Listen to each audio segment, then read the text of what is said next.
Welcome to the very first episode of Making Money with Thabo. Please join us on this journey as we traverse the entrepreneurial paths, the business highways, and the valleys of trying to help you make that cash. On this very first episode, we are going to be speaking to people who created a product called BioLotions.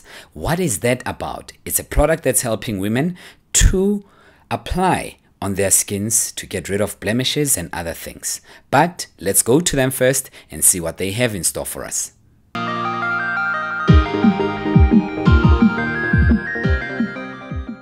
About 2 years ago, this young entrepreneur decides that he's going to come up and invent a product that's going to help women with stretch marks, skin toning, and other salient features. His name is Vusisa Laura. So he decided to come up with a product called BioLotion. 2 years down the line, it has been on. He's brought in a number of people to help him. It's now available at your nearest stores. But where did this story begin? Is it just another typical happy ending story?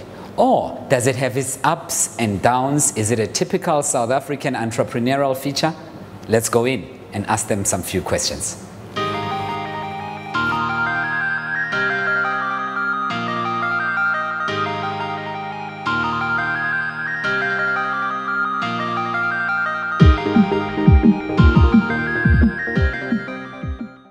Salinda, tell us a little bit about BioLotion. Where did the idea come from? We saw a gap in the market where consumers were buying tissue oil to get the benefits of, tissue oils are there to diminish the appearance of stretch marks, blemishes, wrinkles, etc. So consumers were buying tissue oil and buying any lotion of their choice and mixing them together. So they were buying 2 or 3 different products to address certain needs. So once we saw that gap, we decided, why can't we approach a contract manufacturer and combine all those benefits and package them in one bottle so that consumers do not need to buy 3 or 4 different products. We're going to get everything packaged in one bottle. So who's your target market, Salinda? Our target market, we're looking at all those people that are affected by stretch marks, blemishes, wrinkles, and uneven skin tone. I mean, to cut it down or to segment it, I mean, you're looking at pregnant ladies, before delivery and postnatal. We're also looking at your gym fanatics because, as you go to gym, your body stretches, you are prone to getting stretch marks. So that is our target market. Let's look at the product itself. If someone is interested and is watching it right now, where can they get it from? We are currently listed with Checkers Group, which is Checkers and ShopRite Group. We are listed with Pick and Pay, Macro nationally, and we're also listed with Discam. Now, are there any opportunities for someone who would like to distribute? So if someone is watching us from elsewhere and they're saying, I would like to buy 200 of these at cost and I would want to sell them in my neighborhood for a certain amount. Yeah, sure. Currently, as we speak, I do have a gentleman who's actually taking the product to Angola. So we do have such an opportunity. If there is someone that sees an opportunity somewhere that wants to buy from us and become a trader and trade elsewhere, we're more than welcome. They're more than welcome, to come through and we can discuss it. Why your product? If someone is watching and they're thinking, I've been using product X. Now, here's Salinda. He wants me to use BioLotion. Why then make the move? First and foremost, it is a local IP. It's an intellectual property. It is a local brand. We want to use products which are proudly South African. Let's boost the economy of South Africa, and how better by using a local brand. Secondly, as I said earlier, we have packaged 4 benefits in one. So actually assisting the consumer not to go out there and spend money buying 3 or 4 different products, whereas you can buy one product with the convenience. Right. Recently, I mean, you have just been in the media talking about the importance of this particular product. So as an entrepreneur, what were the difficulties trying to get this product on the market, and what challenges do you face right now as guys who are starting out, who are doing this thing yourselves? Where are the bottlenecks? One major struggle or challenge, if I can put it that way, when we started was to get the listings, to list with the big retailers, your Checkers, your Pick and Pays. It's not easy. You need to go out there first and prove to them that you have a market. So that phase was a bit challenging, although we took it head on. What we did, we actually approached your individual pharmacies with the idea that what your pharmacist tells you, you've got a relationship with your pharmacist. If your pharmacist suggests that you use BioLotion, you will believe, and we believe in the product, and once you use it, you will reap the rewards of the benefits. That was the initial challenge. Now going into the business later on, once we were established in your bigger chains as your ShopRite, Dischem, Massmart, as well as your Pick and Pays, the challenge then was the giants. We have, unfortunately, in any industry, you'll have the giants in the industry. Now the giants were complaining that our product is confusingly similar. See, we managed to rattle the market a bit, and that's where the giants realized these guys, they're onto something. And you were taken to court? We were taken to court. We were taken to court. This was about 2 months ago. In fact, Union Swiss, the owners of BioAll, did take us to court because they were saying that our product is confusingly similar. They were complaining about the use of bio, the prefix bio, which, I mean, you can Google on your own. There's many products out there with the prefix bio. But that being said, the case is still pending, or the judgment is still pending. But we did go for 2 days to the High Court. Great. Now, let's move on. As an entrepreneur, what is great about doing things yourselves? How many of you are in a team, and what is wonderful about young guys doing it for themselves? What's nice about young guys doing it for themselves is that when you come to the office, when you wake up in the morning, you know you've got a vibrant team. You know there's not a dull moment. You come to the office, yes, we'll have our fights, that's business, but we work through them, we have a vibrant team, and everyone knows their responsibilities. And every now and then, weekly, in fact, we'll come back and review. Let's look at the responsibilities. Have we achieved our targets? What are we lacking? But we constantly building each other and motivating each other, and it's a great. We've got 7. 7 in a team. 7 in our team. Okay, so you're creating employment already? Yes, we are.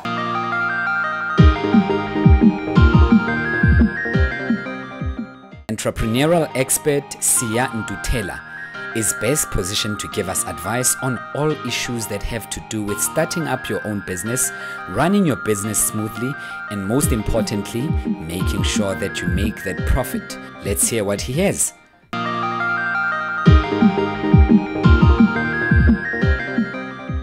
So Siya, tell us a little bit about BioLotion. As a small business, what are the opportunities that they have? Look, first of all, Thabo, I'm quite excited about this young brand owned by young black guys. You know, at a time where South Africa is trying to promote black industrialists. So BioLotion is one of those companies that can really scale up, and you know, the sky's the limit for these guys. When you look at the distribution model, are there any opportunities for them to assist other entrepreneurs? I think the biggest opportunity, these guys are already having a distribution channel. I mean, you can find this product at Macro, Checkers, Pick and Pay.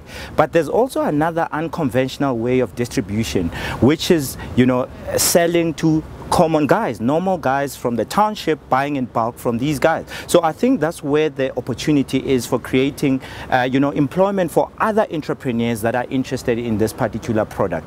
In terms of diversifying, these guys mentioned to me that they're launching a baby product, you know, in the near future. So that's a great opportunity in terms of scaling up and growth. Yeah. Now we've touched on opportunities. What are threats that are facing a business like this? Okay. One of the biggest threats in the retail space is geographical presence. So you need to have presence. If someone wants your product in Thohoyandou vendor, how do you get your product there to a Pick and Pay and Checkers there? So that's the biggest threat to them.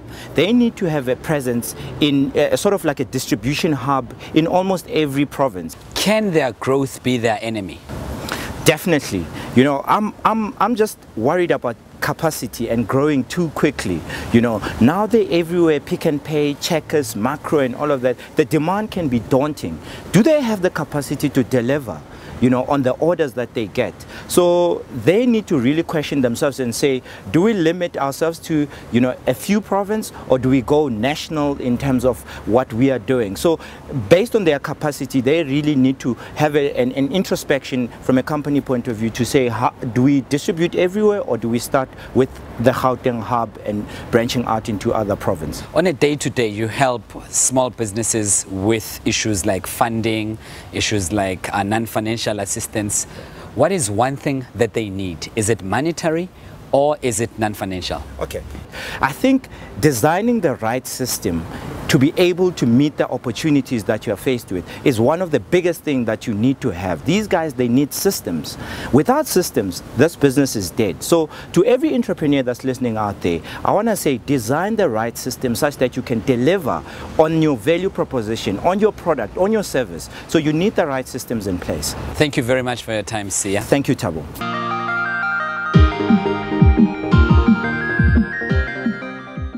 The National Empowerment Fund is meant to assist and stimulate economic growth through various modus operandi.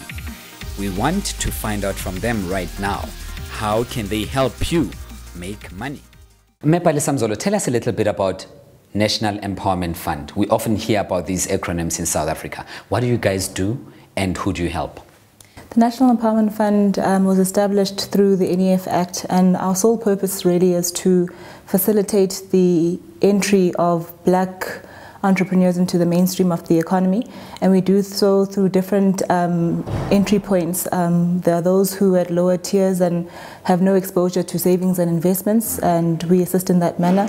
But there are those who are quite savvy with those things and are looking to participate as entrepreneurs, and we then support entrepreneurs through non-financial and financial support. So this simply means that you are jealously guarding the interests of entrepreneurs, business people, SMMEs. But how do you do that? You've mentioned non-financial support and financial support. I'm an entrepreneur. I'm watching Balisam Zolo right now, and I have this great idea, but money is the problem. Well, we have an end-to-end process at the NEF because we like to consider ourselves as partners to entrepreneurs. So whether you're a budding entrepreneur or a seasoned entrepreneur, we like to believe that we have different products that may assist in your journey in entrepreneurship. So for a budding entrepreneur, it would be through our entry gate being our pre-investment department. That department assists in clarifying for entrepreneurs the requirements of the NEF, the requirements as an entrepreneur to progress your transaction and to progress your business. We are structured through 5 funds currently at the moment. That's Imbewu Fund, Umnoto Fund, Women Empowerment Fund, Rural and Community Development Fund, and Strategic Projects Fund. And those funds then look specifically at the financial aspect of the business. So it's the funding component of the transaction. Sure. And then we have a post-investment fund, which then assists with the mentorship aspect and the monitoring aspect of the business. So you can see that from the starting point when you begin with your application process to the end point when we've already assisted you with financial means, we still hold your hand in assisting to ensure that you not only pay us back, the funds that you were assisted with, but to ensure that you grow your business and that your business is sustainable. You start at how much, and what is the utmost that you can give? Our floor is 250,000 rands, and our utmost is 75 million rands, but that's our prudential limit. Depending on the type of intervention that's required, we may breach that prudential limit. Is it a grant? Do I have to pay it back? It's certainly not a grant. Although we're an agency of the DTI, and the DTI does assist with grant funding, the NEF is not structured for grant funding. Ours is purely debt type instruments and equity type instruments. So the funding that we put out into the market must come back through a variety of instruments that we assist with. How do I qualify? If I need, let me give you an example, because clearly you have 5 funds and it speaks to different issues. I need 500,000 rands. I want to start a production house. I need a few cameras and I need an office to run. 500,000 rands. And does that include salaries? Do you consider such things as salaries and machinery and so on? And will you give it to me? Will you just deposit it into my account right now? So in terms of how we finance transactions, the starting point is to establish the needs of the business holistically. So you mentioned financing the payroll, for example. We look at those aspects of the business, and we try to ensure that the funding you put into the business capacitates the business in its entirety, as opposed to elements of it and doesn't really grow your business or help you start up your business. To do so, you would have to put together a business plan that speaks to the business model as it stands, to put it simply. So you would be speaking to things like what product are you offering, how do you offer that product, who are your customers, who are your suppliers, and so forth. But attached to that would be financial statements of your business, so historic financial statements, so that's your income statement, your balance sheet, and your cash flow statement, but as well to give an indication of what your business will look like once we funded the business. So that's forecasted financial statements, so the same statements previously highlighted. Sure. So you attach all of those things to an application form, and a seasoned associate would be in a position to then consider the proposal. Sure, but Lisa, I don't have that. I can't even draw a business plan. I have this idea in my head. Yes. That's all that I have, and I know that I'm good with a camera. I want to tell lovely stories. I want to see myself in Hollywood at times, at some point in this career, but I don't know where to start when you're talking about a business plan. The trial balance, the balance sheet and stuff, I last saw them Standard 7 when I was forced to do accounting, but that was the last time. Can I still come to you? So you'll remember the pre-investment team that I mentioned to you earlier on. We have advisory services there. So that team will assist to articulate to a client what a business plan is and what needs to be done to conclude a business plan. But we go a step further. Through the same team, we offer an online business toolkit. So the NEF has gone and put together a toolkit on the internet that anybody can access to assist them to, from, as you say, just saying what your thoughts are in terms of what you want your business to look like and so forth. All those components come together to formulate a business plan. So the toolkit, together with our advisors, would put you in a position to actually draft a business plan. Great. Thank you so much for your time, and we hope that people will make use of your services, and we can talk some more in the future as well. Thank you for yours. Palesa Mzolo is with the National Empowerment Fund. Let's just go and look around the offices of this particular institution, and we'll come back to you. Given that the research says that less than 5% of the JSE is owned by black people, it suggests that there is a lot to be done economically.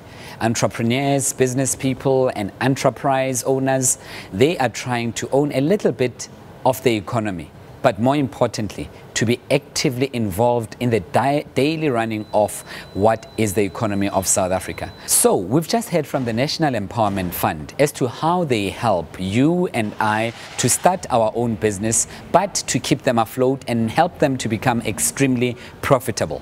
What are you going to do about it? There are 5 different funds that they have. One of them is Imbeu Fund. Get hold of them, contact them, and let's put it to a test. Can they really help you? You will tell us on this program on Making Money with Thabo. When we come back, we look at entrepreneurial opportunities in the dentistry fraternity. If you want to become a dentist, or you are a dentist, you want to go into private practice and run your own profitable business, stick around with us. The business of teeth is both an essential service and a profitable outfit. Today we are speaking to Dr. Sipati Mnguni, who is a dentist and also an entrepreneur. She's going to tell us about how she's helping dentists who are fresh from graduation ceremonies to enter the world of business. Because just qualifying as a dentist may not be enough to secure you as a successful business person. We speak to her from her offices, and she will tell us a little bit more about the business of teeth and putting beautiful smiles, especially in front of the camera.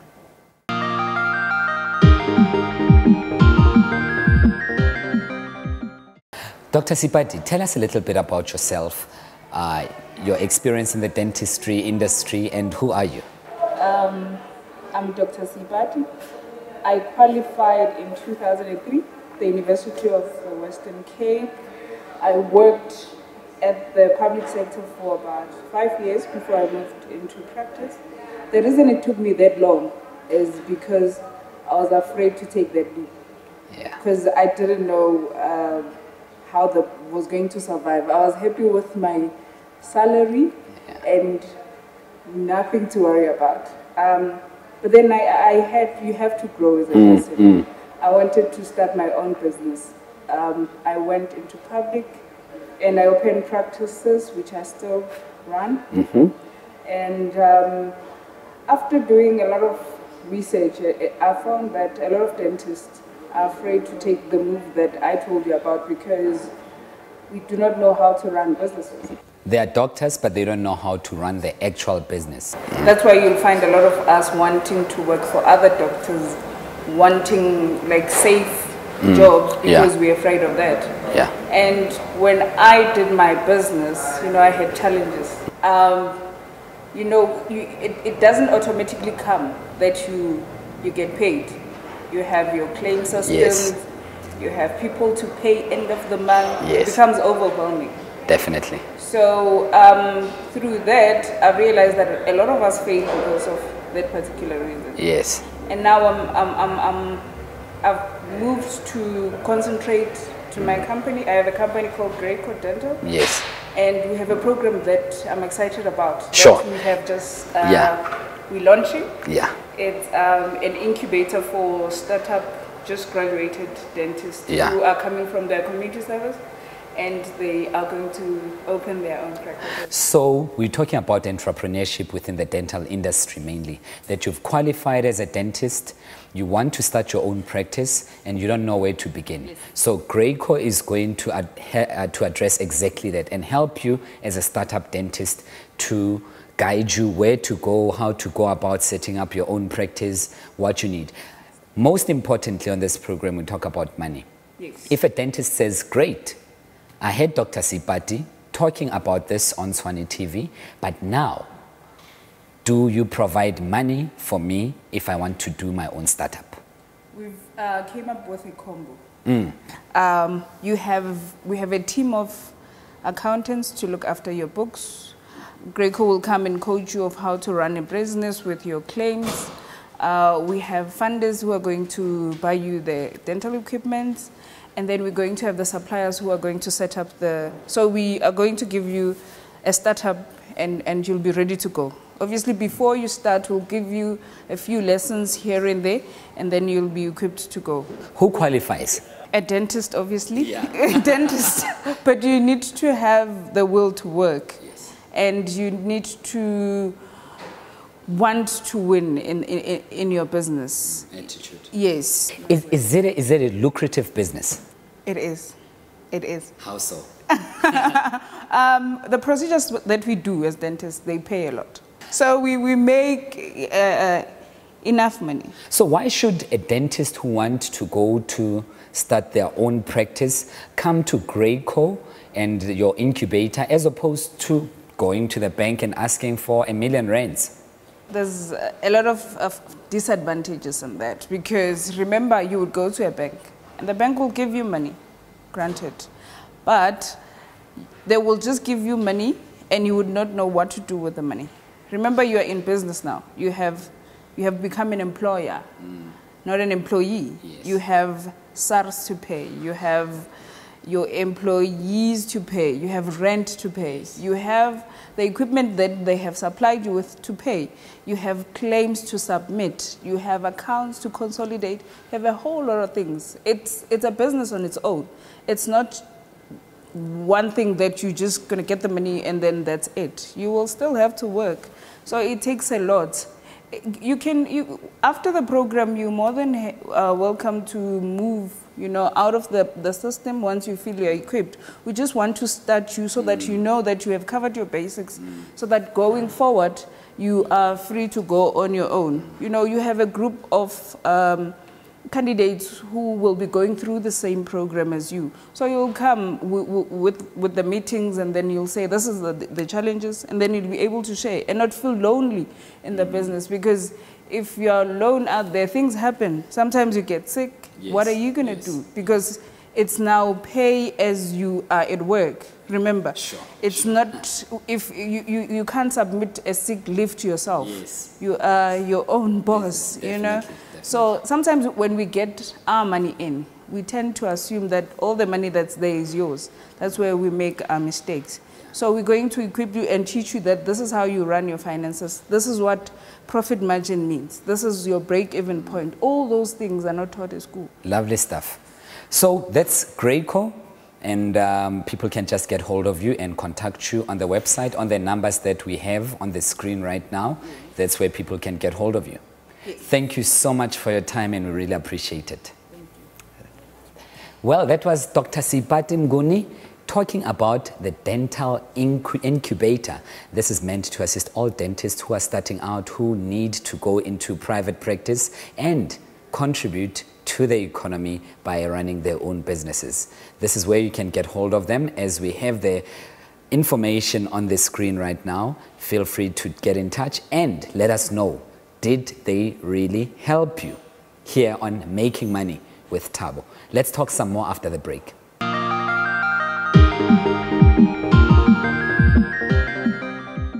If we want to govern Gauteng properly, business people are tired of being sent from one little municipal office to another.